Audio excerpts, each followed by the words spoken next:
week, the Federal Reserve expected to loosen monetary policy this year after bringing interest rates to their highest level in more than 2 decades. But we know sticky inflation, strong jobs data, and cautious commentary from the Fed is causing investors to re-examine the timing of that first rate cut. Now, currently, 20% of traders expect the Fed to cut in May. That's down from 28% just a week ago.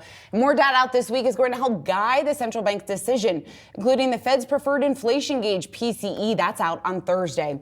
Here with more, we want to bring in Mark Zandi. He's Moody's Analytics chief economist. Mark, it's great to talk to you again. So talk to us just about where things stand today, because you and I have talked many times in the past just about the timing of that first rate cut, the fact that the Fed right now seems to prefer the risk of staying higher for longer versus cutting too soon. Is that the right strategy?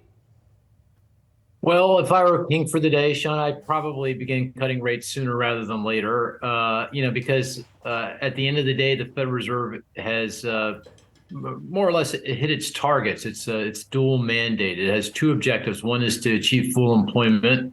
I think we're there. 3.67% unemployment rate would be consistent with that.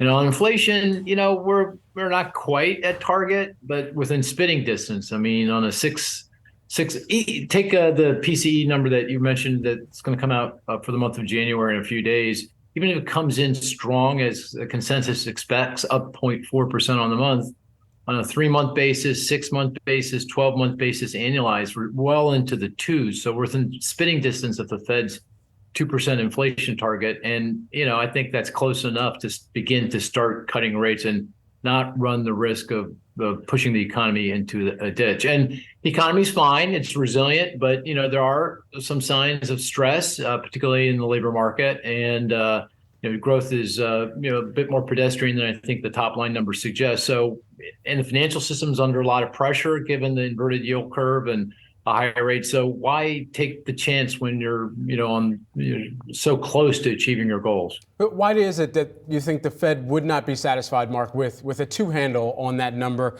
if we were to finally get that on a 12-month basis? As you mentioned, on a 6-month, we had already seen that come in at about 2.6% and be sitting there as of right now.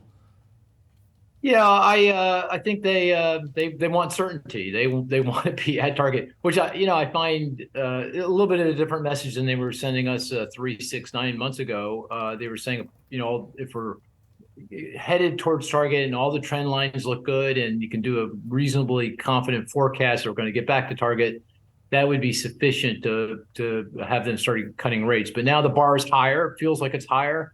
They want to be absolutely sure that we are at that at the target, and they're going to wait a little bit longer. But again, at the end of the day, I think the economy is resilient enough to take higher rates for longer. But I'm beginning to wonder why take that risk, given that we're so close to achieving those that dual mandate, those two objectives. Mark, if they do, in fact, decide to delay that first rate cut, what does that do to the soft landing narrative? And how much does that put the potential here to avoid a recession at risk? Yeah, I think the economy is resilient enough. I don't know that this makes a big difference, Sean, if they cut in March or whether it's in May. But I do think with each passing FOMC meeting that they don't cut rates, the probability that they undermine the soft landing will rise. Now, at this point, it feels pretty low, but that could change very, very quickly. And I mentioned earlier the financial system. Generally what happens is the financial markets are fine, no problem. Everything feels really good. I heard the previous commentator on the markets. Everything's okay, feels great. We all think we're geniuses, but things can change very, very rapidly. And in a high rate environment, that's the fodder for rapid change in sentiment. So again, why take that chance given where things are? How does the inflationary environment right now in the U.S. compare to some of what you're tracking from other countries as well, Mark? Well, inflation's down everywhere, Brad, and this goes to the reasons why inflation has been so elevated. It goes to the pandemic and the impact on supply chains, labor markets, and the Russian war in Ukraine, its impact on energy and agricultural markets. As those two shocks fade into the rearview mirror, and they're becoming less of an issue with each passing day, inflation is coming in pretty much everywhere. pretty close to target. And that's why central banks, everyone, including the Fed, the European Central Bank, the Bank of Canada, the Bank of England, everyone's thinking about cutting rates and exactly when to cut rates. And that's because inflation has come in here reasonably gracefully. And I think that'll continue. Mark, when it comes to housing, you and I have talked about that many times in the past. There is some signs, I guess, of life in the housing market. When you take a look at those existing home sales ticking up here to start the year, we're going to get a reading on new home sales in just a bit. What's your assessment just of the pickup that we're seeing in activity and whether or not that points to maybe a more positive year than we had initially expected? Yeah, you're splitting hairs. It was up a little bit, Sean. I mean, still very, trying to be optimistic here, Mark, to start the week. Yeah. But I concur with that optimism. I mean, I think we can say with strong conviction that the housing market in terms of home sales and demand probably at bottom. Obviously, very rate sensitive. The 30-year fixed mortgage rate's around 7%.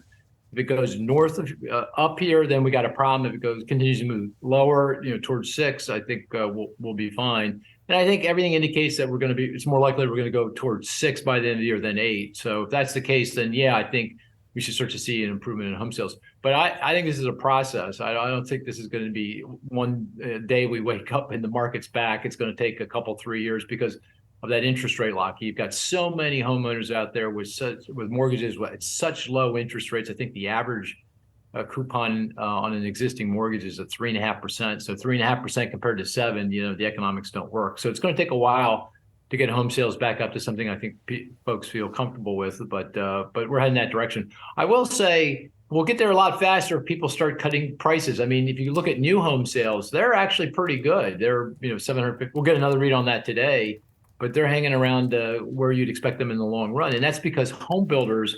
They've been aggressive. They've been effectively cutting price through interest rate buy down. So, if existing home sellers start to lower their price a little bit, we'll start to get more home sales. They're reluctant to do that, but if they want to move their home, I think they may have to do that at some point down the road here. Yeah, the median sale price of existing homes up another 5% at the last reading here in January. So certainly we have seen that trend continue to the upside. Mark, always great to talk to you. Thanks so much for making the time with us this morning. Yeah, anytime. Take care.